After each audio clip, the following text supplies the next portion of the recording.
le pays, pour les ancêtres, marchons unis, dans nos rangs, point de traître, du sol soyons seuls maîtres, marchons unis pour le pays, pour les... Bonjour chers Africains.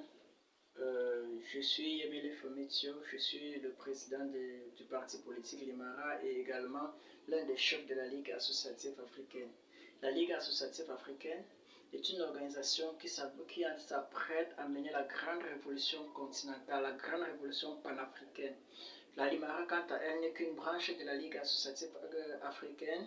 C'est un parti politique camerounais qui prépare la grande révolution camerounaise. La Limara a pour but de hisser le Cameroun au rang des grandes puissances mondiales, tandis que la Ligue associative africaine a pour but de construire une nation africaine unie que nous avons appelée la République de fusion africaine. Nous avons, pour préparer cette république, cette grande révolution que nous voulons préparer, que nous voulons mener, résumé des ouvrages sur le continent. Nous avons beaucoup d'ouvrages déjà résumés, vous pouvez les consulter dans notre site web www.leguia.org. Et également, nous avons décidé, en plus de les résumer, de mettre ces ouvrages en vidéo comme celui-ci pour que vous puissiez mieux avoir son contenu, pour permettre à ceux qui n'aiment pas lire de pouvoir avoir son contenu. Cette révolution est notre révolution à nous tous. Nous voulons que plus jamais dans le monde un noir se sente méprisé. Plus jamais dans le monde un noir se sente humilié par d'autres peuples. Et pour cela ne peut pas être possible tant que nous n'édifions sur le sol africain, c'est-à-dire sur le continent, une grande puissance capable de protéger les noirs où qu'ils soient, où qu'ils se trouvent. Donc, nous préparons ce grand État, cet État puissant, prospère sur le sol africain et également un État africain uni et prospère que nous avons appelé la République de fusion africaine. Et cela, c'est là que tout le monde doit apporter sa contribution. Chacun, en fonction de ses moyens, en fonction de ses ressources, en fonction de ses revenus, doit apporter sa contribution à ce vaste processus que nous avons engagé et que nous tenons et que nous avons tenu jusqu'ici, que nous avançons réellement dans cette voie. Donc chacun doit apporter sa contribution. Ça peut être une contribution financière, celle qui nous manque le plus présentement. Ça peut être une contribution en partageant nos vidéos, en partageant nos écrits. Ça peut être une contribution, n'importe qui peut imaginer une contribution qu'il peut apporter à la grandeur de son peuple, puisque c'est de notre peuple qu'on parle, c'est de notre pays qu'on parle, c'est de notre continent qu'on parle, c'est de nous qu'on parle. Donc chacun peut imaginer une contribution qu'il peut apporter dans ce sens pour notre bien commun, pour la noble cause de tout le monde. Marchons unis pour le pays, pour les ancêtres, pour les aïeux, pour la patrie. Notre résumé d'aujourd'hui, c'est le plus grand ouvrage écrit sur l'Afrique. Quand je le dis, tout le monde sait déjà de quoi je parle. Je parle bien évidemment des Nations nègres et culture de Cheikh Anta Diop. C'est le plus grand ouvrage écrit sur l'Afrique jusqu'à présent. Il y a beaucoup d'autres, mais je ne pense pas qu'il y ait un ouvrage qui ait égalé cet ouvrage. Et ça devrait être la Bible de tous les Africains, de tous les Noirs du monde entier. Et aussi, il y a d'autres ouvrages à côté qui pourront compléter. Si vous en avez besoin, vous pouvez juste faire signe à la Ligue associative africaine et on vous trouvera tous les ouvrages que vous devez lire sur l'Afrique. Ces ouvrages sont nécessaires. Je disais alors que le plus grand, c'est Cheikh Anta Diop, c'est Nation nègre et culture, écrit par Cheikh Anta Diop. Dans cet ouvrage, Cheikh Anta Diop démontre que l'Afrique est le berceau de l'humanité et des civilisations et décrit les grandes civilisations africaines, la grandeur des peuples africains. La grandeur des peuples africains. Tout à l'heure, vous aurez son contenu. Pour ceux qui vont remettre en doute ce qui a été dit dans cet ouvrage, je rappelle que en 1974, au colloque égyptologique du Caire, devant tous les grands égyptologues du monde, Cheikh Anta Diop et Théophile Obenga ont prouvé la véracité de cet ouvrage, puisque Cheikh Anta Diop a été appelé pour rédiger, pour contribuer à la rédaction de l'Histoire générale de l'Afrique par l'UNESCO. La seule condition que Cheikh Anta Diop a donnée a été de convoquer un colloque international pour la véracité de ces faits, puisqu'il y avait beaucoup de gens qui critiquaient ses écrits, qui disaient que ce qu'il a écrit dans cet ouvrage n'était pas vrai. il a convoqué alors ce grand colloque où tous les grands égyptologues du monde se sont réunis et personne n'a pu contredire les propos de Cheikh Anta Diop qui sont dans cet ouvrage Nation, Nègre et Culture. Et plus tard, dans son pays, le Sénégal, il y a également eu un symposium qui a été organisé pour critiquer tous ces ouvrages. Et jusque-là, il n'y a pas eu de véritable critique sur ces ouvrages. Tous les grands, les grands penseurs sénégalais se sont réunis et ils n'ont pas également pu critiquer véritablement les ouvrages de Cheikh Anta Diop, les œuvres de Cheikh Anta Diop. Cheikh Anta Diop, comme vous devez le savoir, est un Sénégalais, il était de nationalité sénégalaise. Il est mort récemment, c'était en 1986, qu'il a rendu l'âme. Et il a beaucoup travaillé pour l'Afrique, du moins de manière dans le domaine intellectuel, puisque le combat, lui, Cheikh Anta Diop l'a pensé, pas seulement en allant dans les rues, en critiquant dans les réseaux sociaux. Cheikh Anta Diop a montré, et il a toujours dit tout au long de sa vie, que le combat que nous devons mener ne doit pas être journalistique. Nous devons faire des recherches poussées sur nous-mêmes pour pouvoir nous redécouvrir et pour pouvoir nous réimposer à la place qui est la nôtre. Et en plus de savoir, il a prôné deux éléments qui doivent aller de pair. Le savoir direct, le savoir et le haut savoir, et également l'organisation. Voilà les deux qu'il nous a prônés. C'est pour cela que la Ligue associative africaine, cette fois-ci, est une combinaison de ces deux éléments. C'est ce que Cheikh Anta Diop nous a demandé avant de partir, puisque la Ligue associative africaine est une organisation. En même temps qu'elle est une organisation, elle s'appuie sur des savoirs solides, des savoirs réels, des savoirs vrais, des savoirs cherchés, fouillés sur l'Afrique, sur notre continent. Donc, nous allons commencer le résumé de son œuvre. Nous allons résumer les deux tomes, puisque Nation, Nègre et Culture, c'est deux tomes, tome 1 et tome 2. Nous avons jumelé les deux tomes que nous allons présenter le résumé tout à l'heure. Péchons joyeux, quand le chapeau défile, l'âme se fortifie. Péchons joyeux pour les aïeux, pour la patrie. Péchons joyeux. Pour les aïeux, pour la patrie.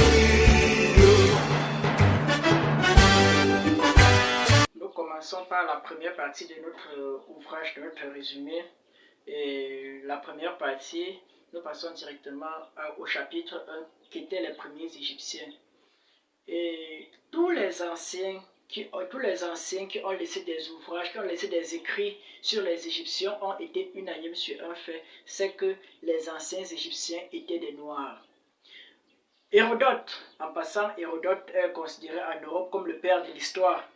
Hérodote, à plusieurs reprises, a insisté sur le caractère nègre des anciens Égyptiens. Il écrit, je vais le citer, « Et lorsqu'ils ajoutent que cette colombe était noire, il nous donne à entendre que cette femme était égyptienne. » Donc Hérodote est ici en train de parler de l'oracle grec. Il poursuit également dans le même sens, pour montrer que les habitants de Colchide étaient des Égyptiens. Il écrit, je vais également le citer, « Je le conjecturais sur deux indices. Le premier, c'est qu'ils sont noirs et qu'ils ont des cheveux crépus. » Donc pour Hérodote, il n'a jamais eu de doute sur l'origine des premiers Égyptiens. C'est que les premiers Égyptiens étaient des Noirs. Ceux qui ont bâti la civilisation de l'Égypte étaient des Noirs. Hérodote n'est pas le premier à montrer que les premiers Égyptiens, les habitants de l'Égypte, étaient des Noirs. Et il y a également Diodore de Sicile. Diodore de Sicile qui affirme également que les premiers habitants de l'Égypte étaient des Noirs. Il écrit « Les Éthiopiens disent que les Égyptiens sont une de leurs colonies qui fut menée en Égypte par Osiris. Ils ajoutent que les Égyptiens tiennent d'eux, comme de leurs auteurs et de leurs ancêtres, la plus grande partie de leurs lois. C'est d'eux qu'ils ont appris à honorer les rois comme des dieux et à ensevelir les morts avec tant de pompe. » Voilà ce que Diodore affirme que les Égyptiens disent des Éthiopiens. Donc que les Éthiopiens disent des Égyptiens. Donc pour les Égyptiens sont une de leurs colonies qui a été menée en Égypte par Osiris. Donc les Égyptiens sont également des nègres comme des Éthiopiens. Il n'est pas le seul. Strabon, en croyant que la migration s'est faite au sens opposé, affirme que Les Égyptiens se sont d'abord établis en Éthiopie, puis en Colchide. Et il ajoute que Éthiopiens, Égyptiens et Colchides appartiennent à la même race, en confirmant de ce fait les propos de Hérodote. Il n'est pas le seul.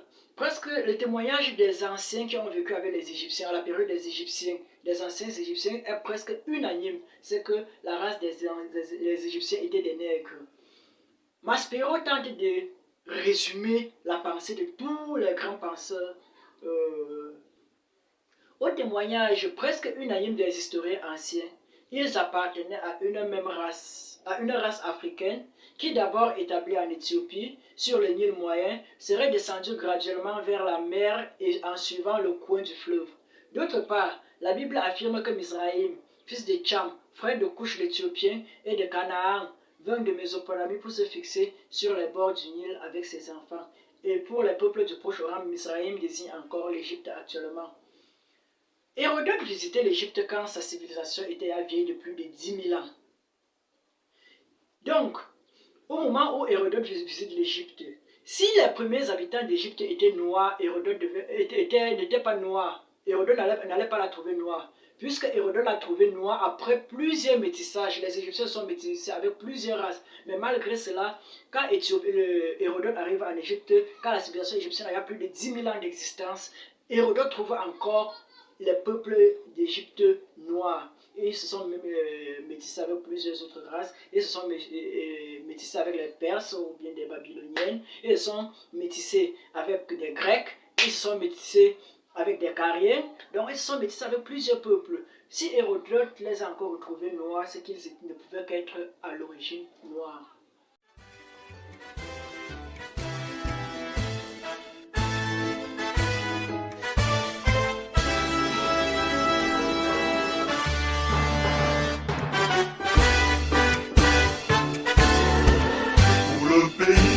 Et pour nos pères, formons des fils, formons des fils, libres, forever. On passe au prochain point, le témoignage de la Bible et le mythe de Tcham. Ceux qui allaient devenir les Juifs entrèrent en Égypte au nombre de 70 bergers, incultes et craintifs, chassés de la Palestine par la famine et attirés par le trésor qui était la vallée du Nil, le paradis qui était la vallée du Nil. Bien que l'Égypte avait horreur des pasteurs, l'Égypte, grâce à leur frère Joseph, les accueillit. Ils devinrent des bergers du roi, ils deviennent des bergers du pharaon. Le pharaon les protégeait.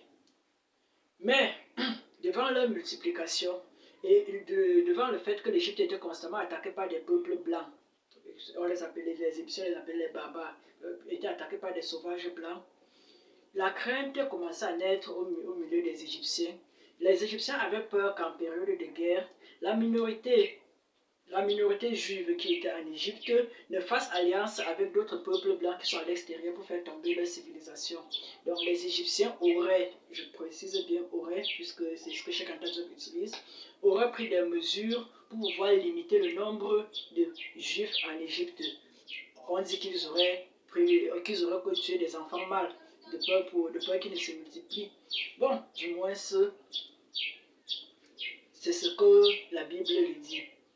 D'après la Bible, les Juifs, après la mort du pharaon qui les protégeait, vont désormais être persécutés, vont être soumis aux travaux difficiles de construction des villes, de terrassement et autres travaux difficiles. La condition des Juifs serait devenue difficile en Égypte. Or, les Juifs sont juste des bergers, ils sont armés tout au plus de bâtons. Ils ne peuvent, de manière militaire, ne peuvent pas engager une réaction militaire face à la supériorité tactique et militaire de l'Égypte pharaonique. Donc, ils vont vivre désormais repliés sur eux-mêmes et la souffrance va les rendre messianiques. Ils vont commencer à croire à un Dieu bienfaiteur qui viendra leur procurer du bonheur, des bienfaits et autres. Les Juifs vont rester devenus messianiques. C'est dans ces circonstances que va apparaître Moïse. Moïse, qui, face à la situation de son peuple, va envisager son histoire sous un angle religieux et va faire dire à Abraham tellement de choses qu'il ne pouvait pas imaginer et qu'il ne pouvait même pas dire, comme le séjour de 400 ans en Égypte et autres. Moïse vivait à une époque où le pharaon, à l'époque de Amenophis IV, nous savons tous que la période de Amenophis IV a été une période où il y a eu une grande réforme dans la religion égyptienne. Amenophis IV décide de révolutionner la religion égyptienne, le monothéisme égyptien, parce qu'il faut le dire, le monothéisme ne commence pas avec les juifs. La religion égyptienne était monothéisme avec le seul dieu qui était Amon et qui sera doublé plus tard de Ra, Amon, Ra. Donc, face à cette réforme, Moïse a été flatté par cette réforme et est devenu le moteur du monothéisme dans le monde juif. Dans l'atmosphère d'insécurité où se trouvaient les Juifs, un Dieu prometteur de lendemain était un soutien moral irremplaçable. Après des hésitations du peuple juif, le peuple juif va devenir désormais monothéiste. Moïse va conduire le peuple juif hors d'Égypte. Le peuple juif sort d'Égypte étant 600 000 personnes. Ils sont arrivés étant soi-disant bergers incultes. Ils ressortent étant 600 000. Après avoir puisé tous les éléments de leur future tradition dans la culture égyptienne, plus précisément le monothéisme. Si le peuple égyptien a tant fait souffrir le peuple juif d'Égypte, le peuple égyptien est un peuple de nègres. On le sait, le peuple égyptien est un peuple de nègres. Et descendant de Tcham, comme le dit la Bible, on ne peut plus ignorer les origines juives du mythe de Tcham qui a été maudit. Et puisque les Égyptiens, les nègres, les auraient fait souffrir, c'est pour cela que dans la culture juive, leur principal ennemi, leur démon, leur diable et autres, tout ce que vous pensez sera un noir. Ça sera pour eux une manière morale de se venger de l'Égypte puisqu'ils ne pouvaient pas le faire de manière militaire et autres. Les Égyptiens appelaient leur pays Kemet, qui veut dire le pays des Noirs.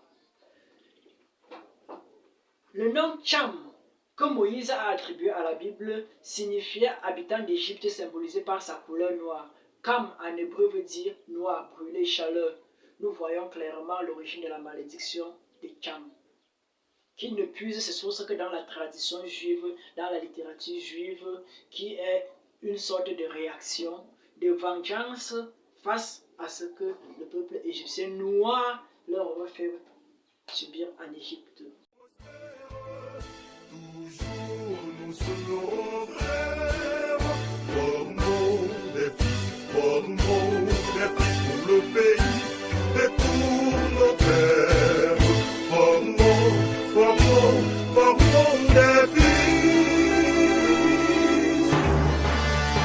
pour le pays et pour nos terres, pour les aïeux, pour la patrie. Au Dieu des preux, au Dieu des preux, sous ta garde. Nous passons au deuxième chapitre, la naissance du mythe du nègre. Alors, l'Égypte conquise, l'Europe bâtit une grande civilisation. L'Égypte avait déjà depuis un siècle perdu son indépendance quand Hérodote la visite. Conquise par les Perses en moins 525, elle ne cessa plus dès lors d'être dominée par les étrangers. Après la Perse, ce furent les Macédoniens avec Alexandre, les Romains avec Jules César, les Arabes au 7e siècle, les Turcs au 16e siècle, les Français avec Napoléon, puis les Anglais à la fin du 19e siècle. Berceau des civilisations pendant plus de 10 000 ans, au moment où le reste du monde était plongé dans la barbarie. L'Égypte, détruite par toutes ses occupations successives, ne jouera plus aucun rôle sur le plan politique, mais n'en continuera pas moins longtemps pendant d'initier les jeunes peuples méditerranéens, les Grecs, les Romains et autres, aux lumières de la civilisation. Elle restera pendant toute l'Antiquité la terre classique où les peuples méditerranéens viendront en pèlerinage pour s'abreuver aux sources des connaissances scientifiques, religieuses, morales. C'est ainsi que sur tout le pourtour de la Méditerranée se sont édifiées successivement de nouvelles civilisations qui bénéficient d'apports multiples favorisés par la configuration géographique de la religion, qui est un véritable carrefour des peuples. Le souffle païen qui animait la civilisation gréco-romaine s'épuisa vers le XVe siècle. Deux nouveaux facteurs, le christianisme et les invasions barbares, vont interférer sur le continent déjà vieux de l'Europe occidentale pour donner naissance à une civilisation nouvelle, celle-là même qui aujourd'hui, à son tour, manifestent les symptômes d'épuisement. Cette dernière civilisation, parle bien de la civilisation européenne, cette dernière civilisation qui a hérité des progrès techniques de toute l'humanité grâce à des contacts entre les peuples, se trouvait déjà suffisamment équipée techniquement au XVe siècle pour se lancer à la découverte et à la conquête du monde. C'est ainsi qu'au XVe siècle, les Portugais abordaient l'Afrique par l'océan Atlantique. Ils établirent les premiers contacts modernes désormais interrompus avec les peuples africains. Donc, voilà comment l'Égypte conquise, l'Égypte détruite, parce que l'Égypte était la plus grande civilisation planétaire, la plus grande civilisation mondiale, comme nous allons voir dans la suite. Maintenant, quand la plus grande civilisation planétaire, celui qui a civilisé tout le monde entier, quand l'Égypte, c'est-à-dire les nègres, quand l'Égypte est tombée, l'Europe va profiter pour édifier une civilisation qui actuellement s'est imposée au monde entier et qui va encore rencontrer les nègres pour la deuxième fois. Nos droits, notre vie, au Dieu des proutes, au Dieu des proutes, pour les aïeux, pour la patrie, au Dieu, au Dieu, au Dieu des proutes.